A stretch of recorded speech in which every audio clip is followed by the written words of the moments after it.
Bless our great Zambia, Zambia, Zambia. Green and we stand under the flag of our land. Zambia, praise to thee, O one, strong and free. Prayer. Almighty God, who in your infinite wisdom and providential goodness has appointed the offices of leaders and parliaments for the welfare of society and the just government of the people. We beseech you to consider with your abundant favor us, your servants, whom you have been pleased to call to the performance of such important responsibilities in this land.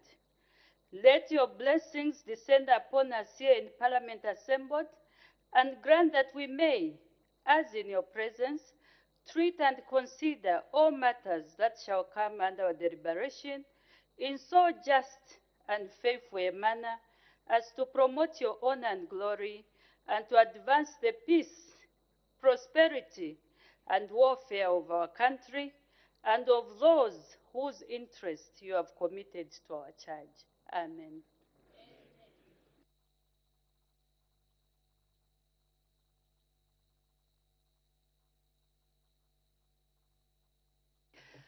Matters of urgent public importance, we have 4. The Honorable Member for Pambashi, Petauke Central, Chama South, and Impika. The Honorable Member for Pambashi. Thank you, Madam Speaker. Madam Speaker, I'm raising the matter on Minister for Mines and Mineral Development.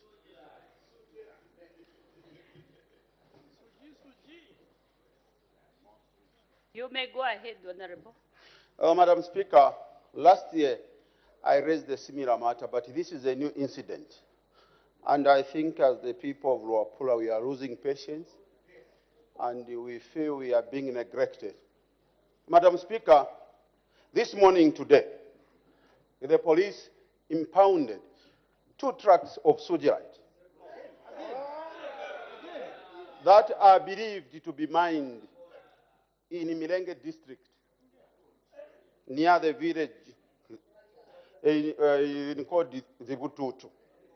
As we are speaking, Madam Speaker, there are names of individuals purported to be belonging to a political party that are deeply involved.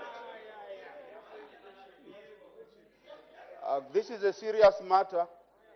It is a matter that is dealing with the economy of this country, and of course the province, in particular Luapula. Madam Speaker, we have been graded as the poorest province in the Republic of Zambia. Now the President gave a direction, and the minister don't seem to carry the presidential directive where individuals are busy benefiting by carrying out illegal mining activities in Luapula province, blasting and stealing sugilite, without government taking a firm position that is going to send a signal that we are serious. This is a strategic mineral. What is the matter now? What is the matter? Is the minister responsible for mines and mineral development in order, Madam Speaker, not to give a government position on the mining of sugilite in Luapula province to curb the illegal activities that are going on. Today, as we are speaking, 2 trucks have been impounded, and names of a named political party in Luapula province are being named to be behind that mining. Thank you, Honorable Member.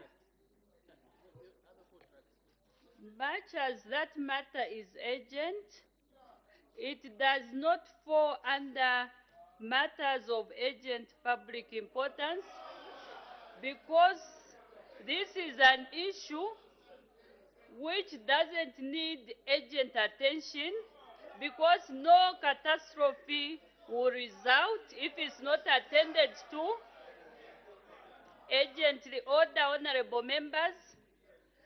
So I would advise the honorable member to raise maybe an urgent question because it doesn't qualify to fall under matters of urgent public importance. There is no life that will be lost if this matter is not dealt with. So the Honorable Member, you are advised accordingly. The Honorable Member for Petauke Central. Thank you, Madam Speaker, for giving the good people of Petauke this opportunity in this afternoon to ask to raise the matter of urgent public importance, Madam Speaker. Madam Speaker, the matter is directed to the Minister of Water. Madam Speaker, the good people of Petauke in Nyika Ward, Msumbazi Ward, Minga Ward, Chirimanyama Ward, there is a very serious crisis of water, Madam Speaker. As we are talking right now, people are queuing just to access water in the Chikala. Honorable Member, can you translate that Chikala, please?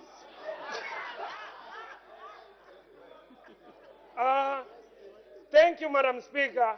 Madam Speaker, Chikara means well, Madam Speaker.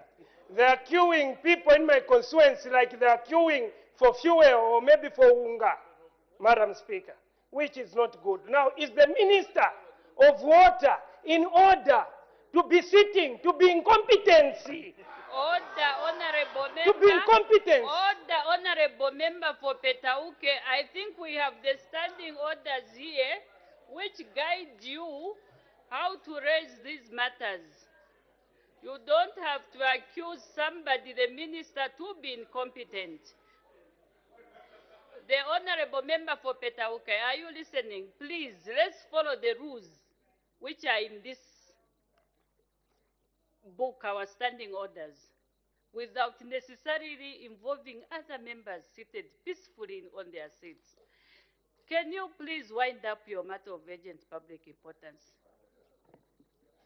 Thank you, Madam Speaker, for your well guidance, Madam Speaker, but I'm sure it's because the way I'm feeling right now, seeing my people suffering, it's not good. Is the Minister of Water in order, who has to sit there quietly, and he promised the good people of Petauke to say, 2023, he will provide the dam, but Thank you, Honorable Member. I think we've gotten the gist of your matter of urgent public importance. So you can take your seat, Honorable Member. Honorable Member, please. We are in an august house. The people are watching you, even as we are pointing fingers. I don't know whether it's cousinship, but people don't even know. Yes. So for the sake of our viewers, can we please maintain decorum? The Honorable Member for Petauke Central. This seems to be an odd problem because I remember way back the same matter was brought to this house. So the Honorable Member is advised to find other avenues so that this problem comes to an end. Find a suitable avenue even to engage the minister, because this is an odd problem.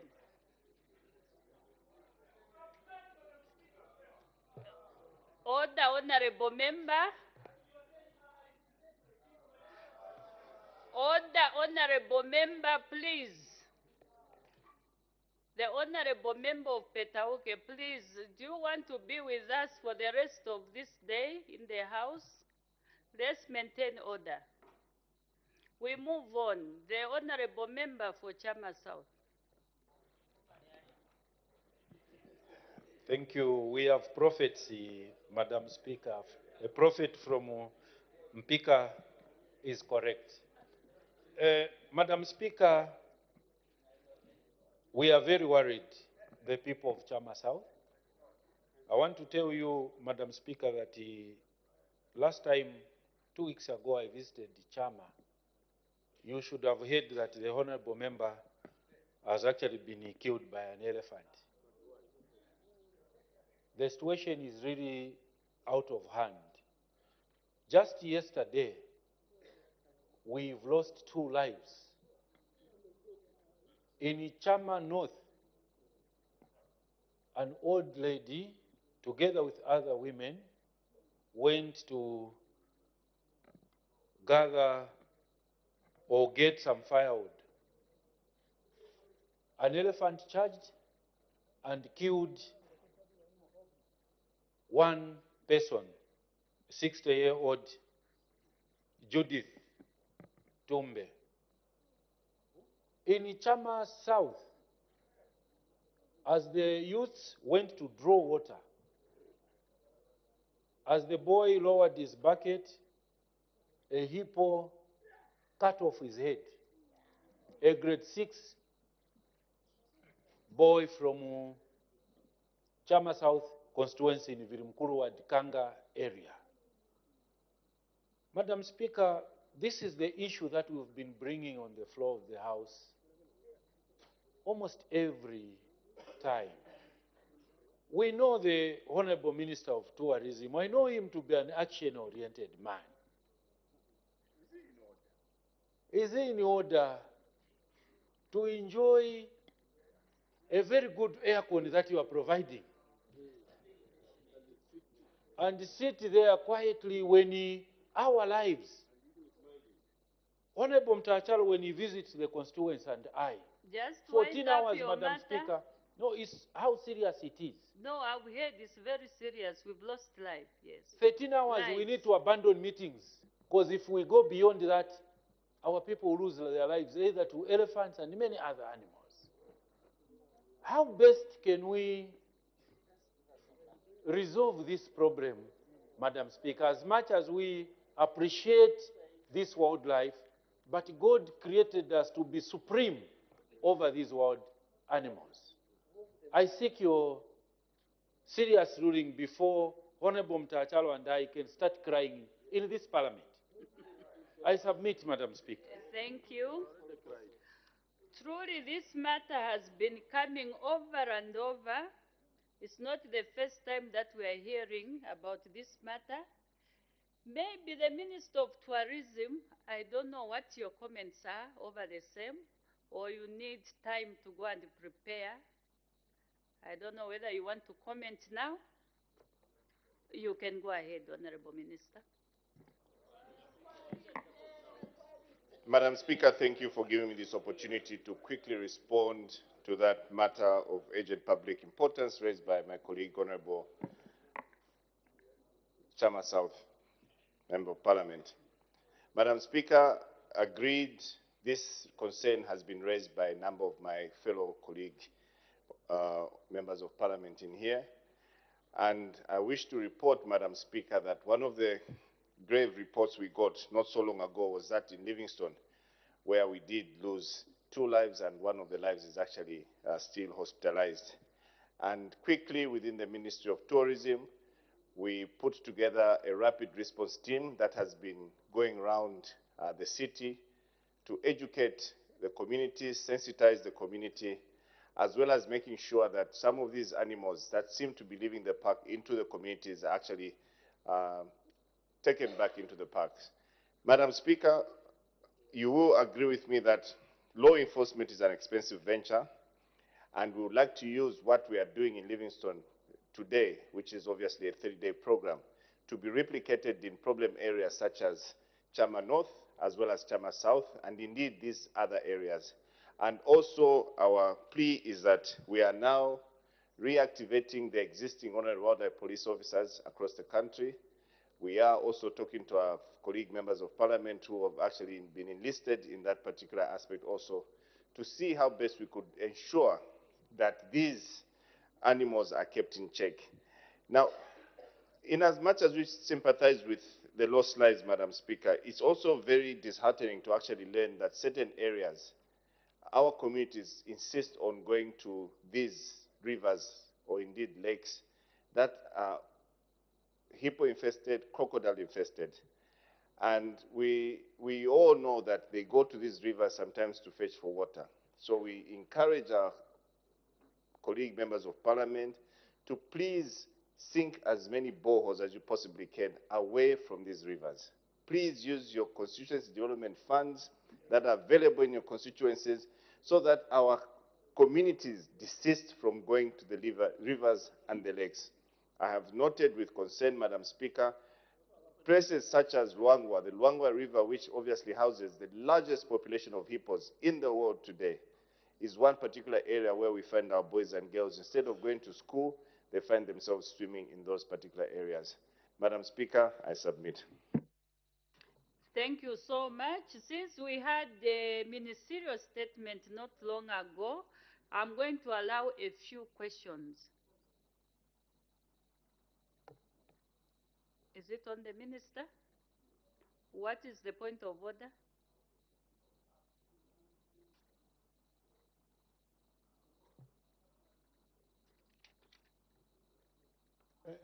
Madam Speaker, thank you very much. Madam Speaker, we are fortunate that the minister speaking is also a member of parliament, because you can't be one if you are not an MP. The minister knows very well that there is a way in which CDF is applied. The people who direct how CDF is used are ward development committees. Is it in order to start pitting us against our people so that people begin to see us as if we have power to direct CDF, when in fact he knows it is actually ward development committees who direct CDF, the application of CDF? I seek your serious ruling, Madam Speaker. Well, I think for the sake of progress, I'm going to make a ruling after investigating this matter. I'll come back to the House with a ruling at a later date. We make progress. The Honorable Member for Chama North. Thank you very much, Madam Speaker. First and foremost, I want to convey my heartfelt condolences, of course, to the two families in both in Chama North and Chama South. Honorable Minister, we have listened to your response, and every time, Honorable Minister, the people of Chama North and Chama South have been asking for action. Now, my question is, we are now entering a very dangerous season because now mangoes are almost getting ripe, and the elephants now are leaving where they are staying to come and eat mangoes in villages. So what immediate action are you taking, Honorable Minister, so that we avert continued loss of lives? I thank you. The Honorable Minister of Tourism. Thank you very much, Madam Speaker, and Honorable Member of Parliament for Chama North. Thank you for that follow-up question. I think to just put comfort to the people of Chama North and South, and together with you, my colleague, Honorable MP here, my ministry will urgently put together a team similar to the one we've sent to Southern Province, Livingstone, to be able to mitigate. And if you could only give me no more than 14 days to do that, Madam Speaker, we should be able to get a team there, at the risk of having to cut down all the mango trees which are existing in the constituency. I submit, Madam Speaker. Thank you. The Honorable Member for Chama South. Thank you, Madam Speaker. Madam Speaker, the Honorable Minister indicated that urging people that they should not be drawing water from the rivers that are crocodile infested. I want to maybe inform the Honorable Minister that this area called Kanga, we have tried more than 10 boreholes. You can't find water. And engaged the Minister for Water. He can confirm that it's an area that we are proposing to put up a dam so that the people can maybe draw water from a naturally constructed dam. Now, my follow-up question to you, Honorable Minister. Honorable Minister, I would like to invite you to Chama South. We can't just be talking here. I know, Honorable Speaker, you constituted a committee. You, Honorable Speaker, you constituted a committee of members of Parliament to go on the ground. But because of the lack of resources, this exercise has not been undertaken. I want to request you, Madam Speaker, that as an oversight wing of the government, it's important that this executive makes money available for that exercise so that you should appreciate what they are going through. Now, the final question to you, Honorable Minister. How often or how soon are you likely to constitute these teams? Are they going to be permanent teams?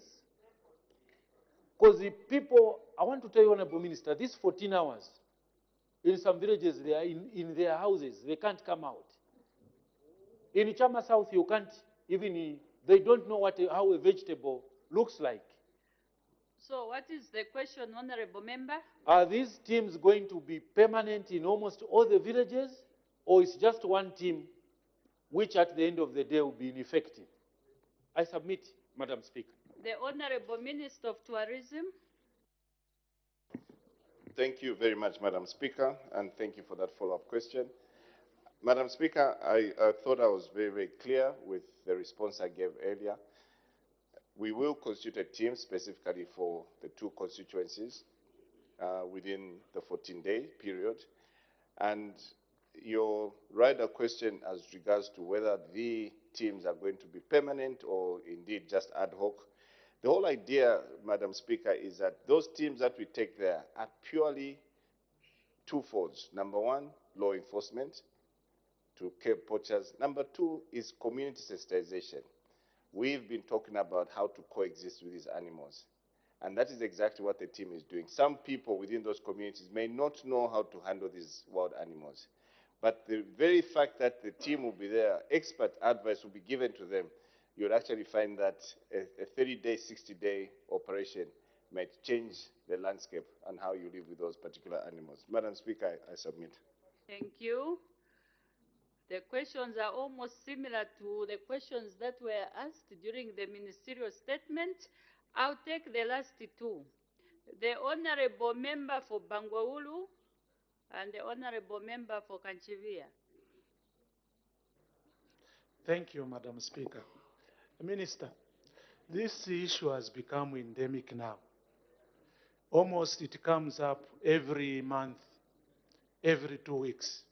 I just want to find out from you. You've just told this House that you are going to constitute a team. I think, in my opinion, the best intervention is to train the local people themselves because they stay there day in, day out. Do you have any immediate plans to ensure that the local people are trained in order to ensure that these accidents do not reoccur? Thank you, Minister. The Honorable Minister of Tourism. Thank you very much, Madam Speaker. Thank you for that follow-up question. Rightly said, we do have local need for training, and most of these problem areas, Madam Speaker, that we have got designated community resource boards which are actually patroned by the respective chiefs, and that is our pool of resources that we have. Should we require additional staff, indeed, my staff within the Department of National Parks and Wildlife is readily available to assist any form of training that will go towards managing this human-wildlife conflict. I submit, Madam Speaker. Thank you. The Honorable Member for Kanchivia. Thank you so much, Madam Speaker. Madam Speaker, I'm not so sure about coexistence, especially after what happened in the Garden of Eden. Madam Speaker, lives are being lost, and this is the situation even with Kanchivia. What is it that government can do to move us from this notion? Most of our people believe that we value animal life more than human life. What can be done to ensure that we keep wildlife out of areas with high human population or areas with agricultural density? I think for me that is the solution, keeping animals away from areas with high human population or high agricultural density. Madam Speaker, I thank you. The Honorable Minister of Tourism. That was a comment, I think. Thank you, Madam Speaker. Madam Speaker, I think, like you rightly mentioned, we as a ministry, indeed myself, has been on the floor of the House trying to respond to the many queries that we're getting from our honorable members of parliament in here. And I think the myth that exists that as a ministry, as a department, we take good care of animals than we do to human beings should be demystified, and it's not correct. I think what is important, with which my team from the community-based natural resource management is undertaking, is to making sure that the communities themselves understand the real value of those wildlife that they are living with.